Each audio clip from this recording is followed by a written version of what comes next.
Effect ന്യൂസിലേക്ക് ഏവർക്കും സ്വാഗതം. STP സംസ്ഥാന കമ്മിറ്റിയുടെ ആഭിമുഖ്യത്തിൽ ഇന്ന് ഒരു സൗഹൃദ ഇഫ്താർ സംഗമം ഇവിടെ നടത്തുകയാണ്. അതിനോടനുബന്ധമായാണ് ഈ ഒരു പത്രസമ്മേളനം ഇവിടെ നടത്തുന്നത്. ആസന്നമായ കേരള നിയമസഭയിലേക്കുള്ള തെരഞ്ഞെടുപ്പിൽ STPI മത്സരരംഗത്തുണ്ടാവും.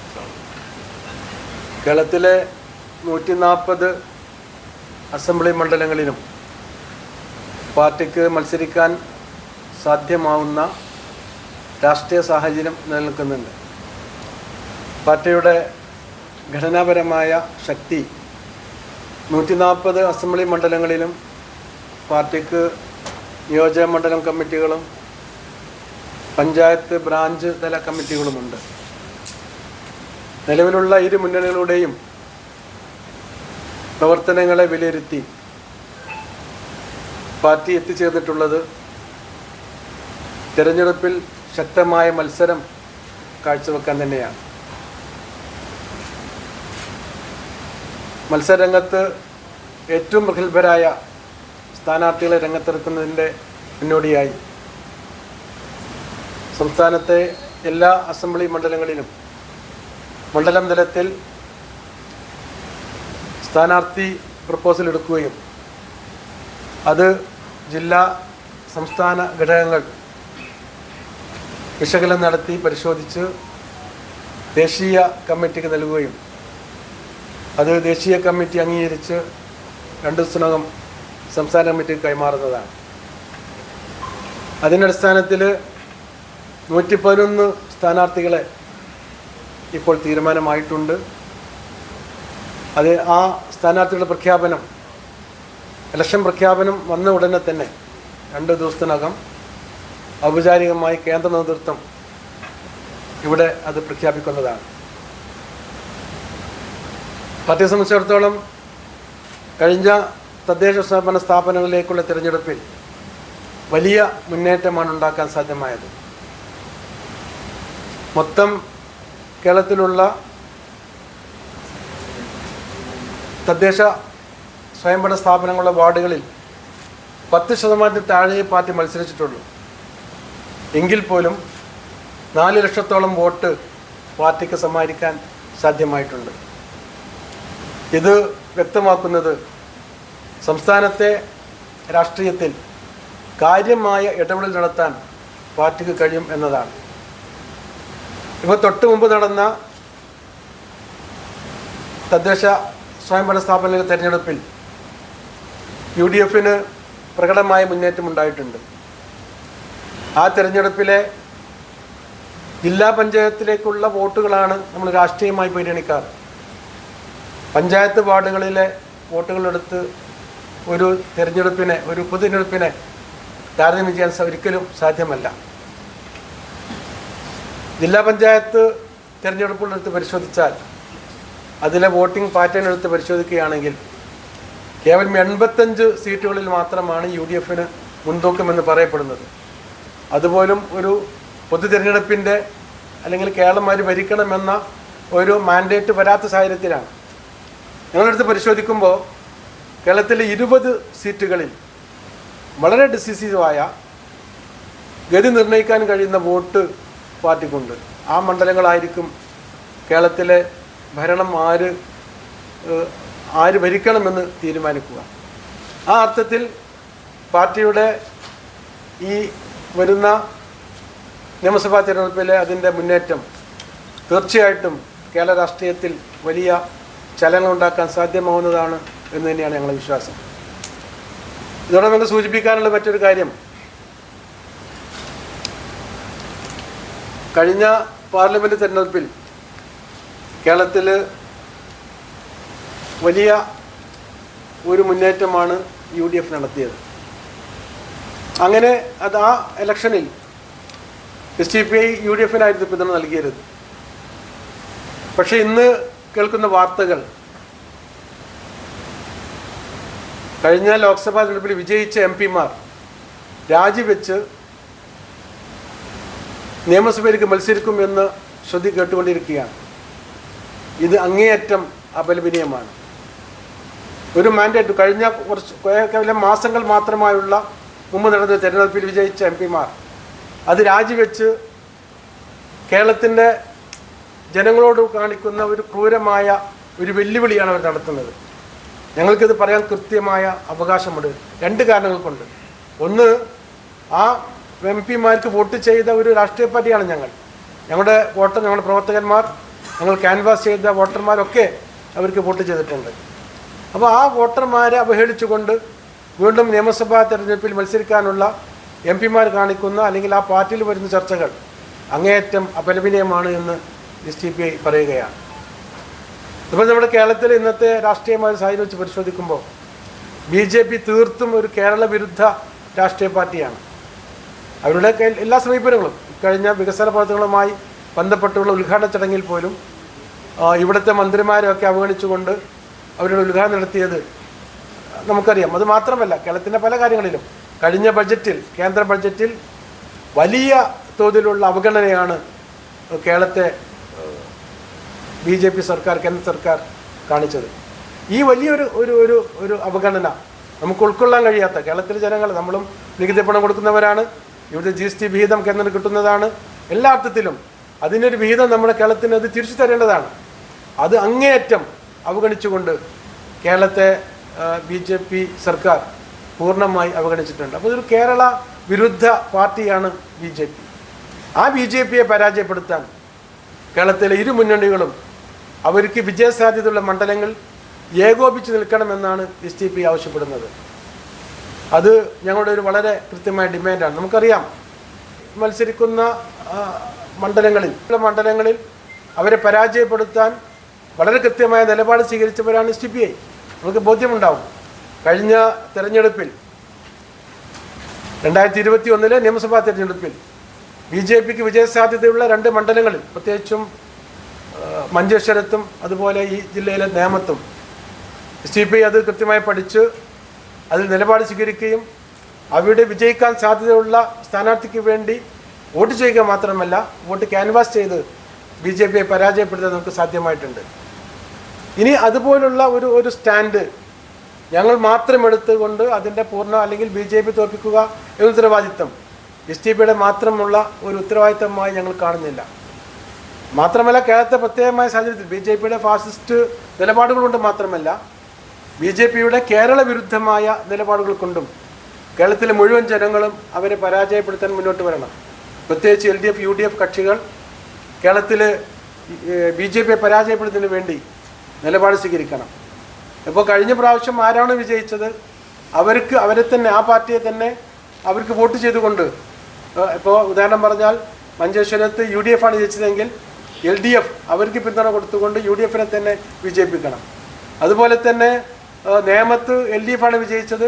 ഇപ്പോൾ LDFനെ തന്നെ തുടർ വിജയം കൊടുക്കുന്നതിന് വേണ്ടി UDF LDFനെ സഹായിക്കണം. അതിൽ അവർക്ക് ആ സ്ഥാനാർത്ഥികളോട് വിമുഖത ഉണ്ടെങ്കിൽ ഇരു മുന്നണികളും അതുപോലുള്ള പാലക്കാട് അങ്ങനെ വിവക്ഷിക്കപ്പെടുന്ന BJPക്ക് വിജയിക്കാൻ സാധ്യത പറയപ്പെടുന്ന മണ്ഡലങ്ങളിൽ നമ്മുടെ വോട്ടുകളുടെ ഒരു പാറ്റേൺ എടുത്ത് പരിശോധിക്കുകയാണെങ്കിൽ കേരളത്തിലെ 11ഓളം മണ്ഡലങ്ങൾ കഴിഞ്ഞ ലോക്സഭാ തിരഞ്ഞെടുപ്പിലെ വോട്ടിംഗ് പാറ്റേൺ എടുത്ത് പരിശോധിക്കുകയാണെങ്കിൽ 11ഓളം അസംബ്ലി മണ്ഡലങ്ങളിൽ BJPക്ക് വിജയസാധ്യതയുണ്ട് എന്നാണ് പറഞ്ഞത്. പക്ഷെ അത് അതേപടി ലോക്കൽ ബോഡി ഇലക്ഷനിൽ പ്രതിഫലിച്ചിട്ടില്ല. എങ്കിൽ പോലും ആ ലോക്സഭാ തിരഞ്ഞെടുപ്പ് രാഷ്ട്രീയ പോരാട്ടം നിലക്ക് അതിനെ പരിഗണിക്കുകയാണെങ്കിൽ 11ഓളം മണ്ഡലങ്ങളുണ്ട്. അപ്പോൾ ഞങ്ങൾ സൂചിപ്പിക്കാനുള്ളത്, ഇത്തരം മണ്ഡലങ്ങളിൽ LDFും UDFും ചേർന്നുകൊണ്ട് പൊതു സ്ഥാനാർത്ഥി നിർത്തുകയും അങ്ങനെ BJPയെ, കാരണം ഒരു കേരള വിരുദ്ധ പാർട്ടിയെ കേരളത്തിലെ നിയമസഭയിലേക്ക് വരാതിരിക്കാനുള്ള ഒരു വലിയ ശ്രമം നടത്തണമെന്ന് ഞങ്ങൾ ആവശ്യപ്പെടുകയാണ്. അങ്ങനെ വരുന്ന സാഹചര്യത്തിൽ ഞങ്ങളുടെ ആ മണ്ഡലങ്ങളിൽ ഞങ്ങൾ സ്ഥാനാർത്ഥികളെ നിർത്താതെ ആ പൊതു സ്ഥാനാർത്ഥിക്ക് വോട്ട് ചെയ്യാനും അതിന് പ്രവർത്തിക്കാനും SDPയും സന്നദ്ധമാവും എന്നത് ഞങ്ങളിവിടെ പ്രഖ്യാപിക്കുകയാണ്. മാത്രമല്ല, ഇപ്പോൾ നമുക്കറിയാം, നമ്മുടെ കേരളമല്ല, ഇന്ത്യ രാജ്യം അത് ഭീകരമായ വലിയ പ്രതിസന്ധിയിലേക്ക് പോവുകയാണ്. നമ്മുടെ നാട്, നമ്മുടെ ഇന്ത്യ രാജ്യത്ത് പാചക ഗ്യാസിൻ്റെ ദൗർലഭ്യം അങ്ങേയറ്റം രൂക്ഷമാകുകയാണ്. ഇത് നമ്മുടെ കേന്ദ്ര സർക്കാരിൻ്റെ വളരെ തെറ്റായ വിദേശ നയത്തിൻ്റെയും അതോടൊപ്പം കേരള സർക്കാരിൻ്റെ ജനങ്ങളോട് പ്രതിബദ്ധതയില്ലായ്മയുടെയും ഒരു പ്രതിഫലനം കൂടിയാണ്. നമ്മളൊക്കെ ജനങ്ങൾ ഈ രാജ്യത്തെ പാചക ഗ്യാസ് ഉപയോഗിക്കുന്ന വീട്ടുടമകൾ മാത്രമല്ല, ഹോട്ടലുകൾ, അതുപോലെ ക്യാൻറ്റീനുകൾ, കാറ്ററിംഗ് സംവിധാനങ്ങൾ, ഹോസ്പിറ്റൽ അടക്കമുള്ള എല്ലാ സംവിധാനങ്ങളിലും ഗവൺമെൻറ് ഇത്തരം ഒരു പ്രതിസന്ധി, ലോകത്തൊരു യുദ്ധം വരാൻ പോകുമ്പോൾ ആ യുദ്ധത്തെ മുൻകൂട്ടി കാണുകയും അത്തരമൊരു യുദ്ധം ഉണ്ടാകുകയാണെങ്കിൽ സംഭവിക്കാൻ പോകുന്ന കാര്യങ്ങളെക്കുറിച്ച് വലിയ ഒരു ദീർഘവീക്ഷണത്തോടു കൂടി രാജ്യത്തെ ജനങ്ങളെ നേരിടാൻ പോകുന്ന ഭീകരമായ പ്രതിസന്ധിയെ അഡ്രസ്സ് ചെയ്യേണ്ടതായിരുന്നു. പക്ഷേ ഗവൺമെൻറ് മിണ്ടാതിരിക്കുകയാണ് ചെയ്തത്. അവരുടെ നിലപാട് തന്നെ വളരെ മോശമാണ്. ഇന്ത്യ രാജ്യം കഴിഞ്ഞ കാലഘട്ടങ്ങളിൽ അനുവർത്തിച്ചു പോകുന്ന വളരെ ഏറ്റവും മനോഹരമായ വിദേശ നയത്തെ അപ്പാടെ മാറ്റിമറിച്ചുകൊണ്ട് ഇന്ന് ലോക ഒരു യുദ്ധമായി മാറുമോ എന്ന് ഭയപ്പെട്ടുകൊണ്ടിരിക്കുന്ന അമേരിക്ക ഇറാൻ യുദ്ധം, അല്ലെങ്കിൽ ഇസ്രായേൽ അമേരിക്കയും ചേർന്നുകൊണ്ടുള്ള പശ്ചിമേഷ്യ നടത്തിക്കൊണ്ടിരിക്കുന്ന ഈ ഭീകരമായ യുദ്ധം, അതിനെതിരെ ലോകരാഷ്ട്രങ്ങൾ ഒന്നിച്ചു നിൽക്കുകയാണ്. അതിന് യൂറോപ്യൻ രാജ്യങ്ങളുണ്ട്, എല്ലാ രാജ്യങ്ങളുമുണ്ട്.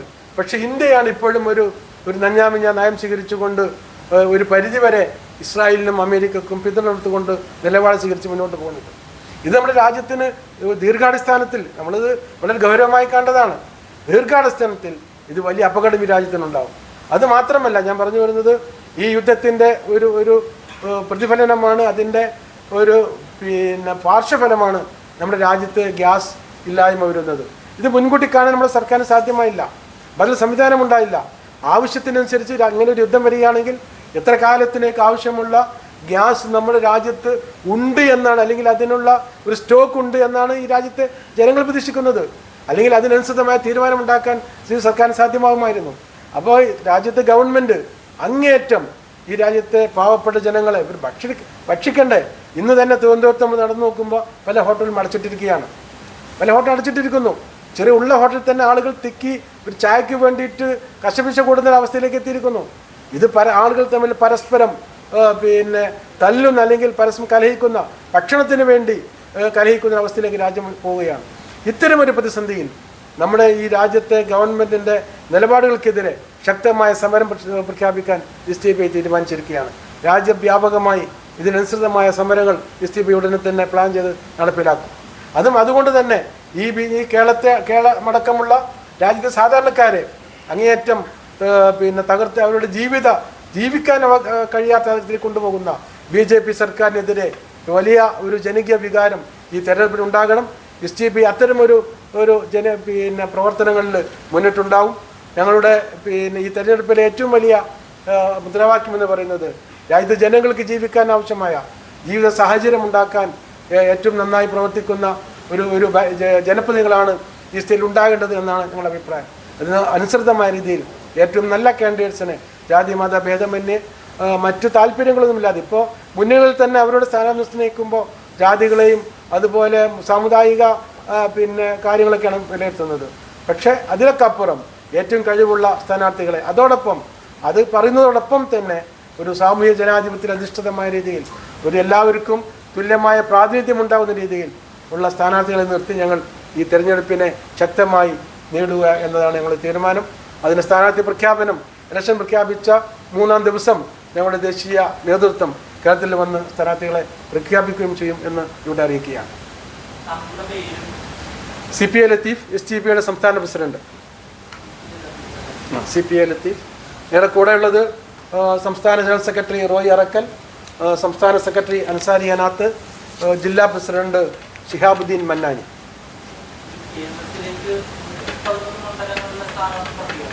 അതെ, 111 മണ്ഡലങ്ങൾ സ്ഥാനാർത്ഥി പട്ടിക പൂർത്തിയായി കേന്ദ്ര കമ്മിറ്റിക്ക് സമർപ്പിച്ചിട്ടുണ്ട്. അത് ഉടനെ ലഭ്യമാവും. ഇല്ല, ഒറ്റക്ക് മത്സരിക്കും.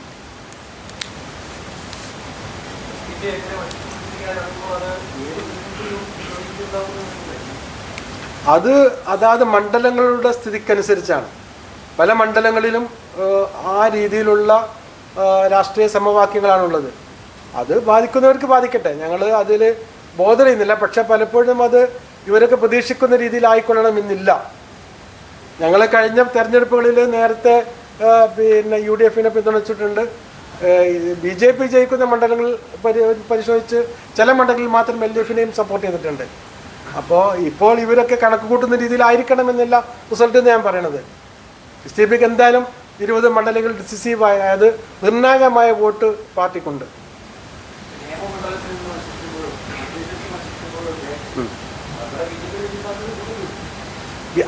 അതാണ് ഞങ്ങൾ പറഞ്ഞത്. ഇതുവരെ ഞങ്ങൾ അങ്ങനെ വോട്ട് നോക്കി അതിന് സാധ്യത നോക്കി സർവേ നടത്തി അങ്ങനെ ഒരു തീരുമാനമെടുത്തിരുന്നു. പക്ഷേ ഇനി അത് ഞങ്ങളുടെ മാത്രം തീരുമാനമായി ഈ BJP വരാതിരിക്കാനുള്ള എല്ലാ ഉത്തരവാദിത്വവും SDPI ഏറ്റെടുക്കണം എന്ന രീതിയിലേക്ക് വരരുത് എന്നാണ് ഞങ്ങൾ പറയുന്നത്. ആ ഉത്തരവാദിത്വം ഇവിടുത്തെ ഇടത് വലത് മുന്നണികൾ കേരളത്തിൻ്റെ ശത്രു നമുക്കറിയാം. കേരള സ്റ്റോറി ഈ രാജ്യത്ത് വ്യാപകമായി പ്രചരിപ്പിച്ച് കേരളത്തെ മാനം കെടുത്തി, കേരളത്തെ നാണം കെടുത്തി, കേരളത്തെ അങ്ങേയറ്റം വഷളാക്കിക്കൊണ്ടിരിക്കുകയാണ് BJP. ഇത് ഓരോ കേരളീയനെയും ബാധിക്കുന്ന വിഷയമാണ്. അപ്പോൾ അത് SDPIയുടെ മാത്രം ഉത്തരവാദിത്തമല്ലല്ലോ. ഇവിടുത്തെ ഫാസിസത്തിൻ്റെ കാര്യം മാത്രമല്ല, കേരളത്തെ രാജ്യവ്യാപകമായി ലോകവ്യാപകമായി കേരളം എന്ന് പറയുന്ന സ്റ്റേറ്റ് എന്ന് പറയുന്നത് അങ്ങേയറ്റം മനുഷ്യത്വരഹിതമായി പ്രവർത്തിക്കുന്ന ഒരു ജനവിഭാഗമുള്ള അവിടുത്തെ മുസ്ലിം കമ്മ്യൂണിറ്റി ആ രീതിയിൽ പ്രവർത്തിക്കുന്നവരാണെന്ന് പറയുന്ന കളവുകളുടെ നുണയെ അങ്ങേയറ്റം പെരുപ്പിച്ച് നുണയെ ആയുധമാക്കുന്ന ഒരു സംവിധാനമാണിത്. അതിനെയാണ് നമ്മൾ ഈ കേരള ജനത ഒറ്റക്കായി എതിർക്കുന്നത്. SDPI മാത്രമല്ല അതിന് ഒറ്റക്ക് എതിർക്കുന്നത്, അത് എതിർക്കുന്ന എല്ലാവരും ഉണ്ടാവണം എന്നാണ് SDPI പറയുന്നത്. അല്ല, ഈ BJPയെ എല്ലാവരും എതിർക്കുന്നുണ്ട്, പക്ഷെ നാമമാത്രമാണ്. ഫലപ്രദമായി നിങ്ങൾ ആലോചിച്ച് നോക്കൂ. കഴിഞ്ഞ ലോക്സഭാ തെരഞ്ഞെടുപ്പിൽ തന്നെ SDPI എന്തുകൊണ്ടാണ് UDFനെ പിന്തുണച്ചത്? അത് ഒരു ദേശീയ അടിസ്ഥാനത്തിൽ നമ്മൾ വിലയിരുത്തിയപ്പോൾ BJP വരാതിരിക്കാൻ ഏറ്റവും ശക്തമായ ഒരു എതിർകക്ഷി നിര എന്ന് പറയുന്നത് ഇന്ത്യ സഖ്യമായിരുന്നു. അപ്പോൾ ആ ഇന്ത്യ സഖ്യത്തെ പിന്തുണക്കൽ അപ്പോൾ അനിവാര്യമാണെന്ന് തോന്നിയത് കൊണ്ടാണ്. പക്ഷേ ആ ഇന്ത്യ സഖ്യം മനസ്സിലാക്കേണ്ട ഒന്ന്, ഈ രാജ്യത്തുള്ള BJPക്ക് വിരുദ്ധമായി നിലകൊള്ളുന്ന ഒരുപാട് രാഷ്ട്രീയ പാർട്ടികൾ ഈ രാജ്യത്തുണ്ട്. ഇന്ത്യ സഖ്യത്തിലുള്ള പാർട്ടികൾ മാത്രമല്ല. ഇപ്പോൾ ഞങ്ങൾ SDPI ഇന്ത്യ രാജ്യത്ത് 21 സംസ്ഥാനങ്ങൾ പ്രവർത്തിക്കുന്നുണ്ട്. ഞങ്ങൾക്ക് 11ഓളം സംസ്ഥാനങ്ങളിൽ തദ്ദേശ സ്വയംഭരണ സ്ഥാപനങ്ങൾ തിരഞ്ഞെടുക്കപ്പെട്ട ജനപ്രതിനിധികളുണ്ട്. ഞങ്ങൾക്ക് കർണാടക സ്റ്റേറ്റിൽ ഞങ്ങൾ ഭരിക്കുന്ന പഞ്ചായത്തുകളുണ്ട്, ഒറ്റയ്ക്ക് ഭരിക്കുന്ന പഞ്ചായത്തുകളുണ്ട്. ഞങ്ങൾ കോൺഗ്രസുമായി സഹകരിച്ച് ഭരിക്കുന്ന പഞ്ചായത്തുകളുണ്ട്. അവിടെ കോർപ്പറേഷൻ ഞങ്ങൾക്ക് പ്രാതിനിധ്യമുണ്ട്. 7-8 സംസ്ഥാനങ്ങളിൽ ഞങ്ങൾക്ക് തിരഞ്ഞെടുക്കപ്പെട്ട ലോക്കൽ ബോഡി പ്രതിനിധികളുണ്ട്. അങ്ങനെ കേരളത്തിൽ ഇന്ത്യ രാജ്യത്ത് തെരഞ്ഞെടുപ്പ് പ്രക്രിയയിൽ സജീവമായി പങ്കാളികളാവുകയും വളരെ ശക്തമായ സാന്നിധ്യം ഉറപ്പിക്കുകയും ചെയ്ത ഒരു ജനാധിപത്യ രാഷ്ട്രീയ കക്ഷി നിലക്ക് ഇന്ത്യ സഖ്യം ഞങ്ങളെ കൂട്ടേണ്ടതുണ്ട്, അസുദ്ദീൻ ഒവൈസിനെ കൂട്ടേണ്ടതുണ്ട്, അതുപോലെ ഒരുപാട് രാഷ്ട്രീയ കക്ഷികളെ കൂട്ടേണ്ടതുണ്ട്. പക്ഷേ ഇന്ത്യ സഖ്യം ഒരു സീരിയസ് ആയി എടുത്തിട്ട് അത് എല്ലാ കക്ഷികളെയും കൂട്ടിയോജിപ്പിച്ച്, ഞങ്ങളെ മാത്രമല്ല വിവിധ സംസ്ഥാനങ്ങളിൽ അപ്പോഴും ഭിന്നിച്ച് മത്സരിച്ചിരുന്നു, ഒരു സീരിയസ് ആയിട്ട് BJPയെ പരാജയപ്പെടുത്തേണ്ടതുണ്ട് എന്ന ബോധ്യത്തിൻ്റെ അടിസ്ഥാനത്തിൽ എല്ലാ കക്ഷികളെയും കൂട്ടിയോജിപ്പിച്ച് നിർത്താൻ അവർക്ക് കഴിയണമായിരുന്നു. പക്ഷെ അത് ചെയ്തിട്ടില്ല.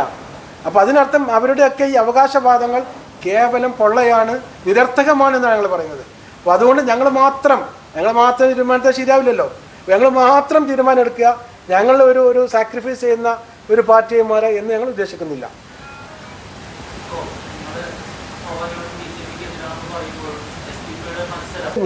അപ്പോൾ അങ്ങനെയാണെങ്കിൽ അവിടെ മത്സരിക്കുന്നത് കോൺഗ്രസ്സിന് അങ്ങനെ ഒരു പ്രശ്നമില്ലേ? കോൺഗ്രസ് മത്സരിക്കുന്നത് BJPയെ സഹായിക്കാനല്ലേ? അവിടെ കഴിഞ്ഞ വർഷം 1ാം സ്ഥാനത്ത് വരികയും വിജയിക്കുകയും ചെയ്ത CPMനല്ലേ കോൺഗ്രസ് സഹായിക്കേണ്ടത്? എന്തുകൊണ്ട് നിങ്ങൾ ഈ ചോദ്യം കോൺഗ്രസിനോട് ചോദിക്കുന്നില്ല? നിങ്ങൾ കോൺഗ്രസ് BJP എതിർക്കുന്ന പാർട്ടിയാണ്, BJPയും അത് പറയുന്നുണ്ടല്ലോ എന്ന്. അപ്പോൾ അത് കോൺഗ്രസ് തീരുമാനിക്കണ്ടേ? അവിടെ 1ാം കക്ഷിയായി നിയമത്തിൽ വിജയിച്ച CPMനെ കോൺഗ്രസ് പിന്തുണക്കണം. അവർക്ക് അടിസ്ഥാനപരമായി BJPയോട് വിരോധമുണ്ടെങ്കിൽ BJP കേരളത്തിൻ്റെ നിയമസഭയിൽ കയറി വരുന്നതിന് താല്പര്യമുള്ള ചെയ്യേണ്ടതാണ്, ചെയ്യുന്നില്ല. അതേ പറഞ്ഞാൽ ഞങ്ങൾക്ക് മാത്രം അങ്ങനെ റിസ്ക് ഏറ്റെടുക്കേണ്ടതില്ല. രാഷ്ട്രീയമായി ഞങ്ങളുടേതായ വളർച്ച ഉണ്ടാകണം. ഈ രാജ്യത്ത് BJPക്ക് അപ്പുറത്തേക്ക് ഇവിടുത്തെ സാമൂഹ്യ ജനാധിപത്യത്തിൽ താല്പര്യമുള്ള ബഹുജനങ്ങളെ കൂട്ടിയോജിപ്പിച്ച് ഞങ്ങളും ഈ അധികാര രാഷ്ട്രത്തിലേക്ക് വരേണ്ടതുണ്ട്. അപ്പോൾ ഞങ്ങളുടെ പാർട്ടി ഘടനാ സംവിധാനം ശക്തിപ്പെടുത്തേണ്ടത് ഞങ്ങളുടെ കൂടി ബാധ്യതയാണ്.